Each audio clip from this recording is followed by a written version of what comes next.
Good afternoon, everyone, and this is Johnny's Maze Mess, and I'm coming to you with a weekend wrap up. Wasn't a lot of things going on this weekend on these YouTube streets. I have a couple of topics that I would like, topics and content creators that I would like to speak with you guys on today. We're gonna first start off with Nicole Tyler.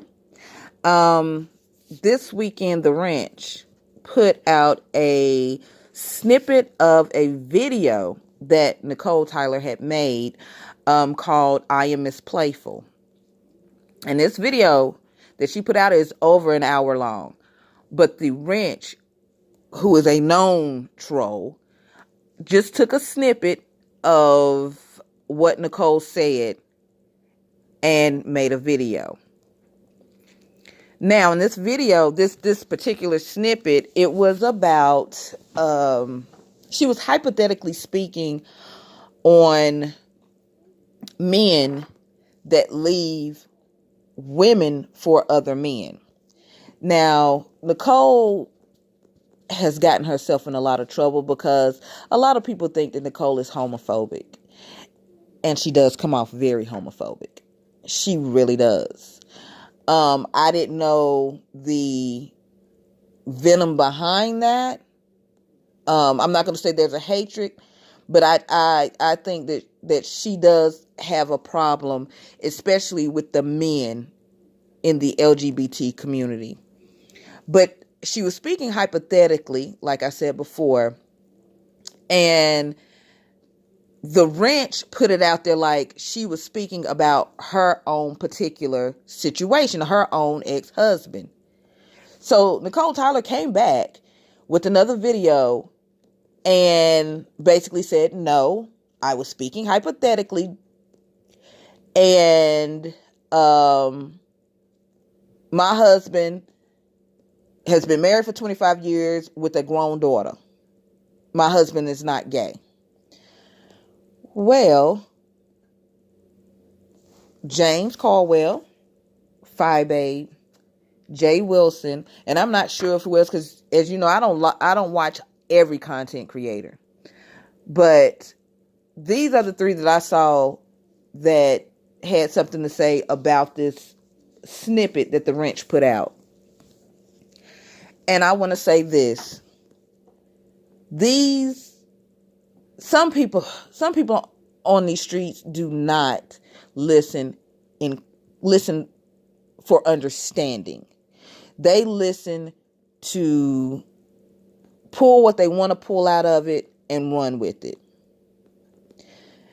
After hearing that from The Ranch, when you know that The Ranch and Nicole Tyler have been beefing for a minute, because, honey, she can't stand the rich. Nicole Tyler can't stand the rich because that's sexy clean, honey.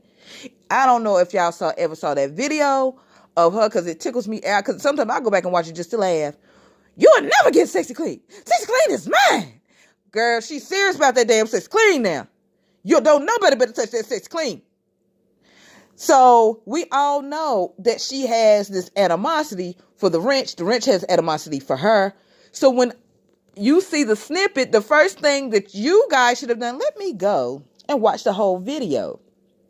It's about the context of things. That's just like people that quote scripture and they only quote one scripture, but they ain't read what's above it. They ain't read what's beyond, after it, to get the full context of what the Lord was trying to say. It's the same thing on these YouTube streets. Nobody is watching the full video, or at least what she said before that and what she said after that, to get the full context of what she was saying. So now everybody is running around these streets talking about Nicole Tyler's husband left her for a man, and that's why she doesn't like homosexuals. Like I said, I implore you to watch, even if you don't watch the whole video, listen to what she said before she starts speaking about this hypothetical situation of a married man and woman, and the man leaves for a man, and she's left to be a single parent to raise children. And then when she says after that, it's a hypothetical situation. She was talking about what was going on in the world and things that she has seen. She wasn't talking about herself. So, it doesn't surprise me. It really doesn't surprise me that this happened, because it's a lot of people that just don't listen. They don't listen. All they do is take what they think is juicy to put their own fucking spin on it. And it's not cool. Because once people go and watch the full video and really see what she was talking about, then they're going to be like, okay, so y'all just make, as Tracy would say, y'all coming up with narratives, basically. So, other than that, with Nicole Tyler, Devolving Culture, it was a video that I heard, and I don't know how long this video has been out, but he was speaking on Nicole Tyler in the subway incident, and I have a video on that as well. She went cuckoo for Cocoa Puffs at the subway, and he called her a nigger with the hard ER.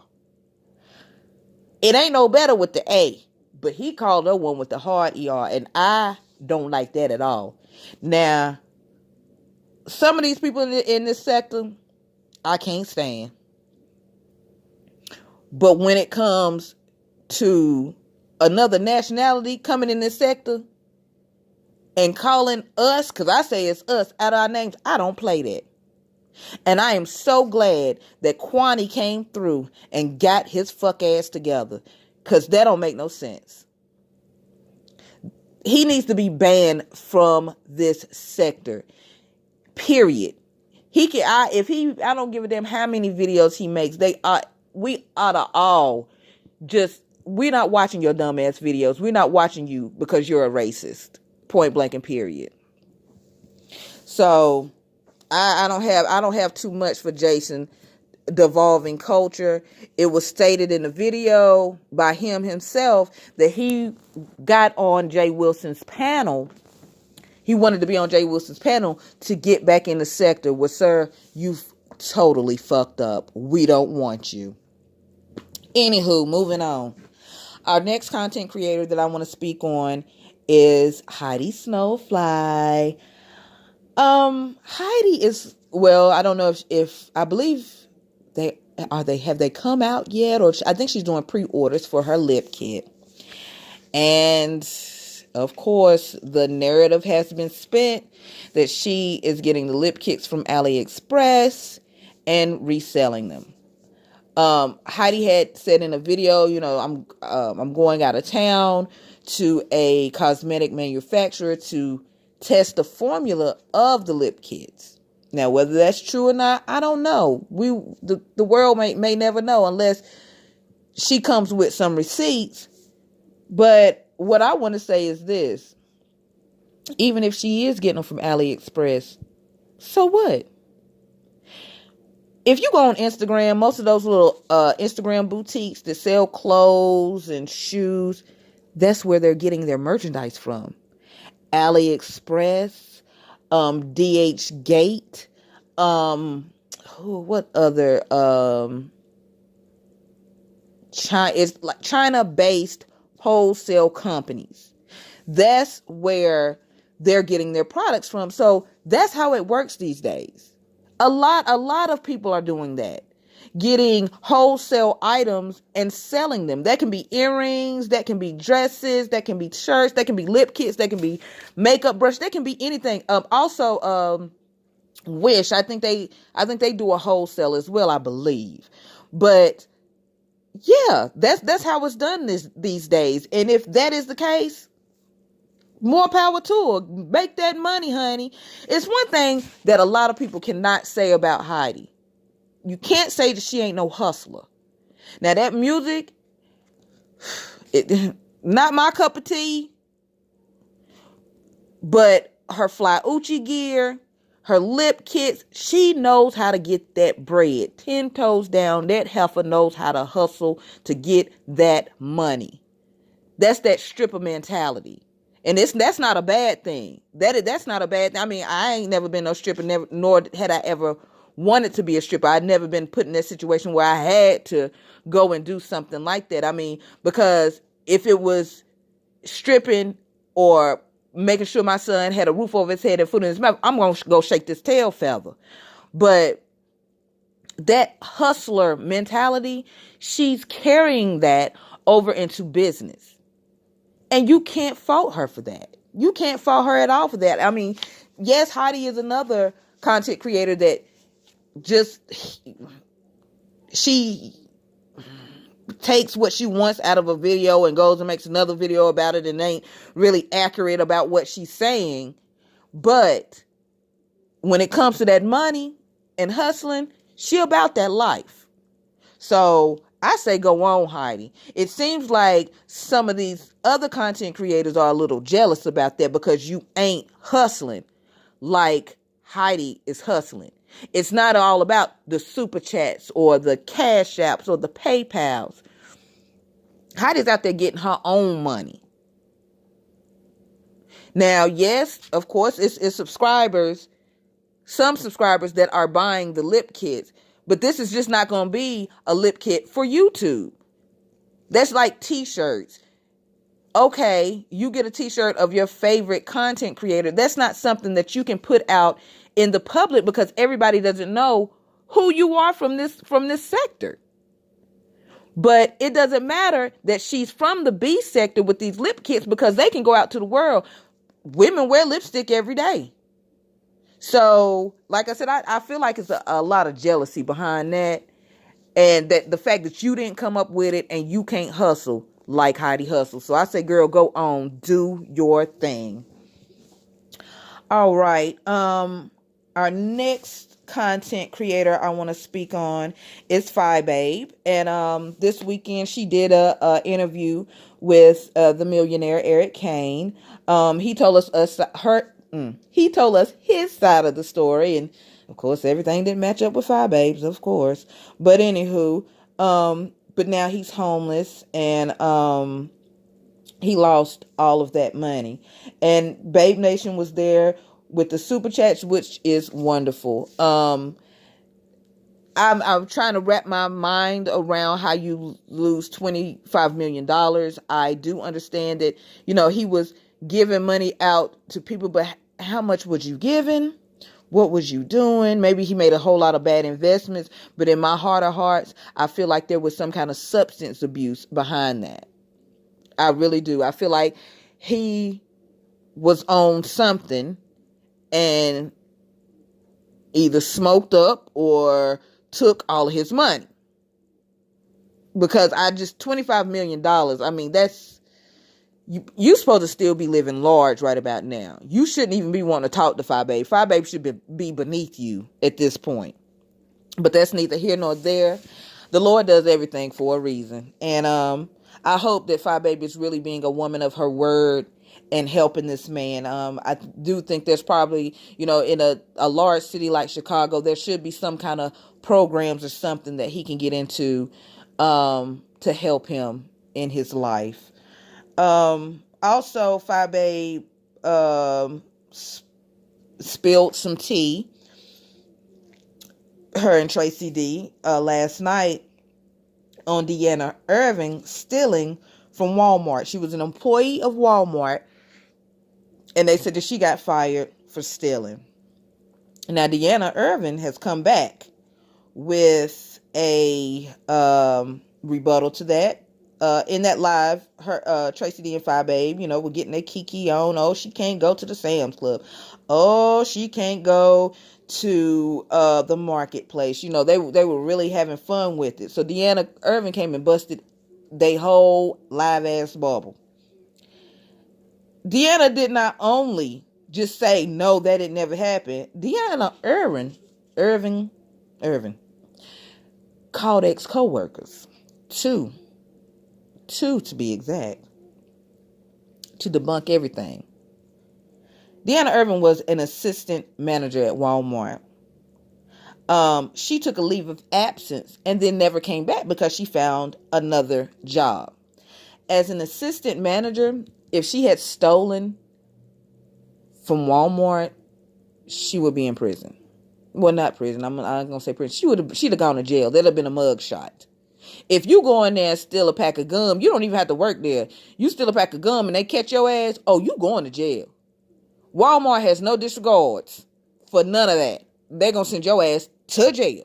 So she just came through and debunked that, and I take issue with because see, Fyebabe does this quite often. Quite often. That's just like with the whole Tracy thing and the husband. Now, I do believe Tracy has ADHD because it's very clear in her actions and the way that she conducts herself. But Fyebabe, I'm gonna need some more receipts on Tracy's husband. You're gonna have to do better than that. It's like Fyebabe says stuff and has half-ass receipts that don't match up with anything. And the people are still asking the question, where's the GoFundMe money? Where's the restraining order?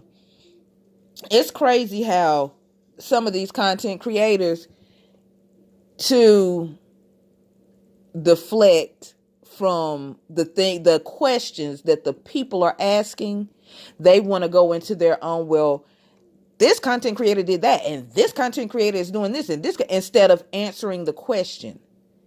Answer the question. Stop deflecting.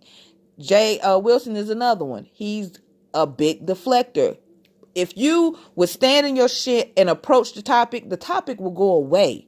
But they're not going to do that. They're just going to, instead of talking about themselves and debunking what somebody else has said about them, they just put out a whole bunch of shit to distract you. It's a distraction. That's really all it is. I'm going to talk about somebody else so you won't be looking at me. That's all. That's pretty much what Fyebabe, Jay Wilson. It's a lot of content creators. I know those two personally that do that. When subjects and things come up about them, oh, they'll never address it. They will never address it. What they do is like, don't look at me. Don't look at me. Look at them over there. You see what they doing? You see what they doing? That's just so people won't be talking about them. They try to change the subject so people won't talk about them. That's point blank period. That's what that is. Fyebabe girl, you need to stop that. And if you don't have sufficient receipts, shut the fuck up. I don't want to hear it. Also with Tracy, it was alleged that she was in a mental hospital or on the mental ward back in April.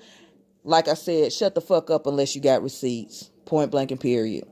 Which we, as the collective, are tired of your fucking lies. Period. All right, you guys. I'm going to steer away from the Sector B.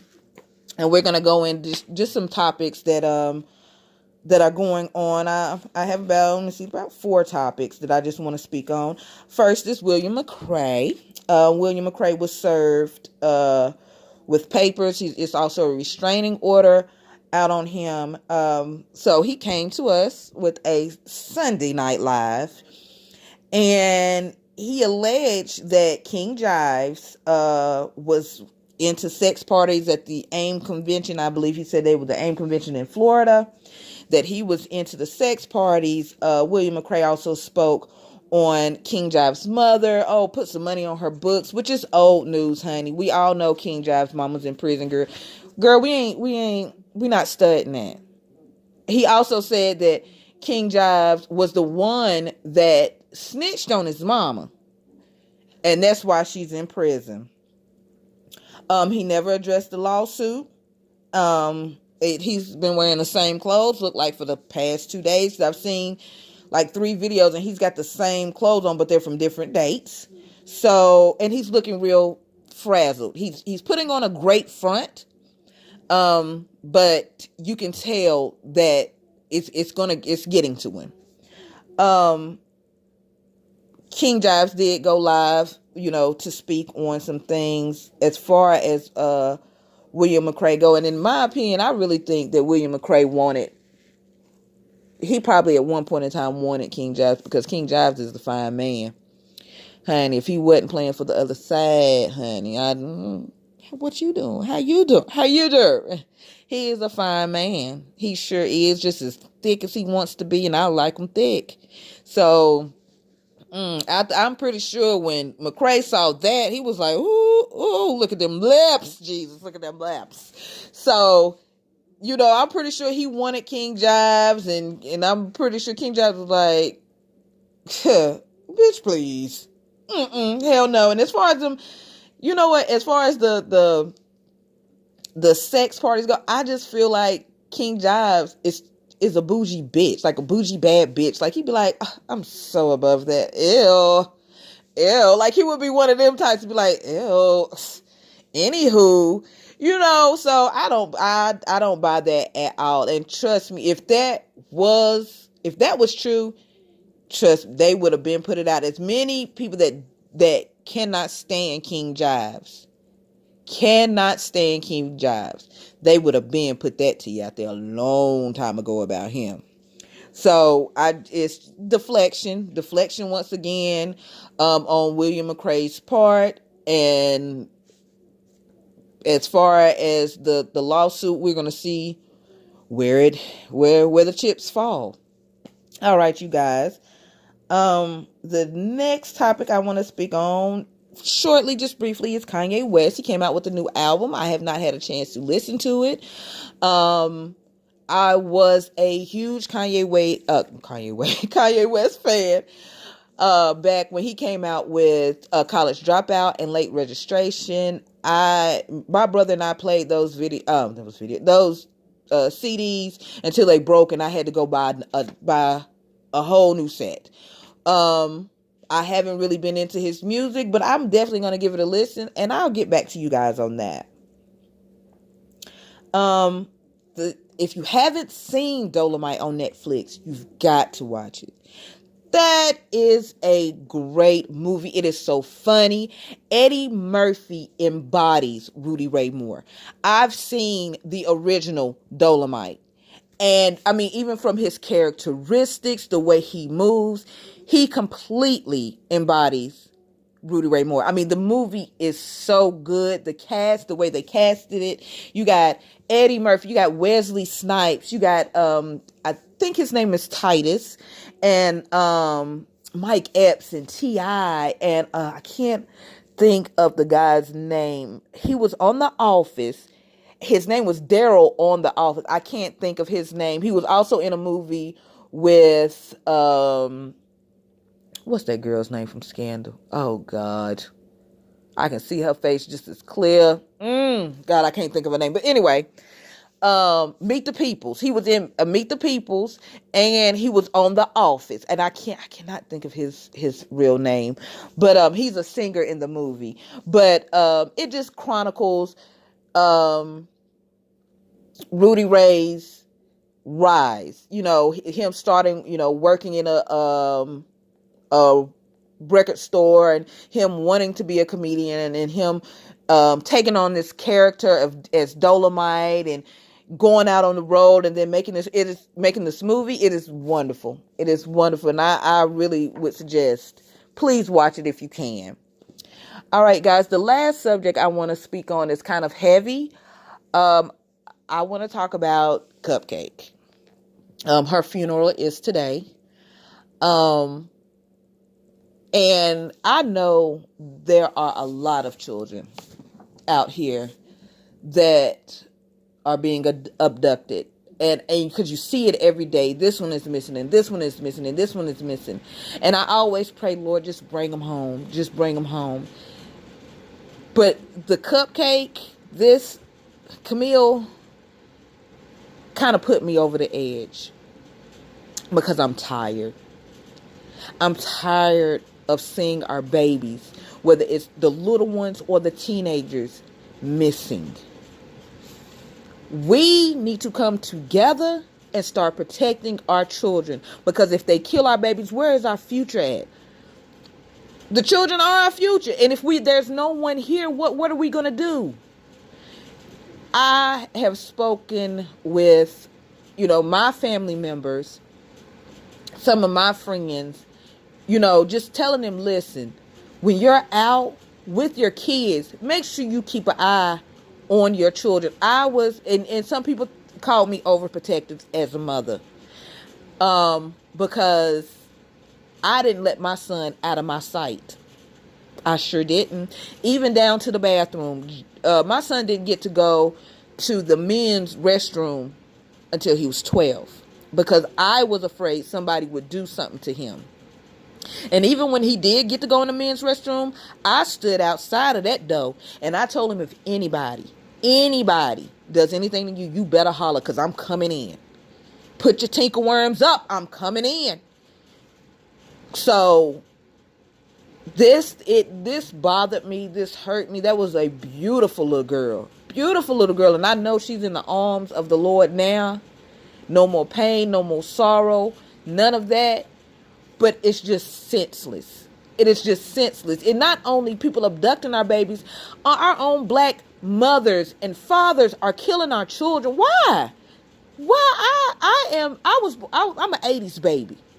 I'm an 80s baby. And this just didn't happen. You didn't hear about mothers killing their children. You just didn't hear it.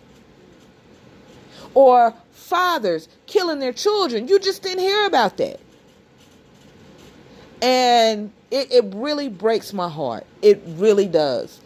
And I've always said, you come for mine, you're going to have to kill me to get to him. And I mean this. This ain't going to be no easy win, motherfucker. You're going to have to kill me because that's mine. I went through 8 months with that one because I had him a month early.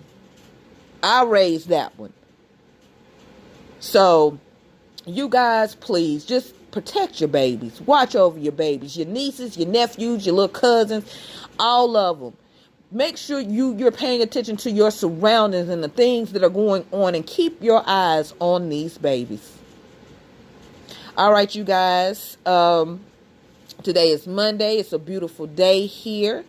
I pray you guys have a wonderful week. I'll probably be back on Friday to give you the mess of the week. And I just hope and pray you guys have a wonderful, wonderful day. Please like and subscribe. Thank you so much. Bye-bye.